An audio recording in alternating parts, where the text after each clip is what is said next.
Nung 19 years old po ako, kinasal po ako, and then during ng pagbubuntis ko po, na-experience ko po yung sobrang hirap. Grabe yung gutom na nararanasan ko during pregnancy kasi wala po kaming pambiling pagkain. Ultimo, 50 centavos na maruya sa probinsya ay hindi namin kayang bilhin. So, yun po yung pinaka naranasan kong hirap. Na-expose po ako sa mga bisyo like sigarilyo at pag-iinom po at napabarkada din po. At doon nag-umpisa na napatigil ako sa aking pag-aaral. Umalis po ako sa lugar namin sa Davao at lumuwas ako ng Maynila. At doon nagtrabaho ako ng kasambahay sa loob ng 4 na taon. Napanood ko po sa TV na may isang babae na senior na nag-graduate sa alternative learning system din po.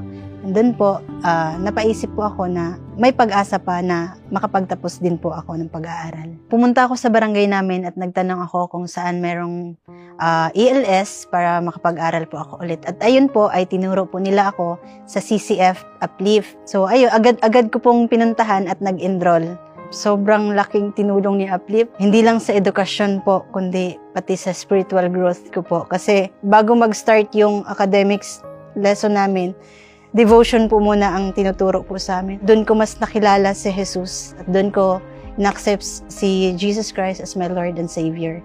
Ako po ay graduate ng Bachelor of Elementary Education and nagkaroon ng karangalan bilang isang magna cum laude. Ako po ay nagli-lead na po ng sarili kong discipleship group.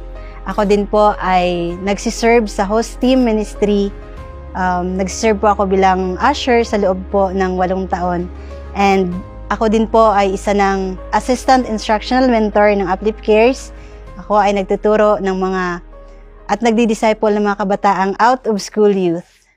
Kung kayo din po ay natulad ko na nakaranas ng hirap sa buhay, nakaranas ng pang-aabuso, gusto ko pong sabihin sa inyo na wag po kayong mawala ng pag-asa.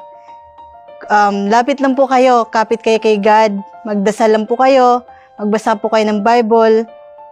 Si Lord po ang magagabay po sa inyo at magbibigay po ng pag-asa po sa inyo.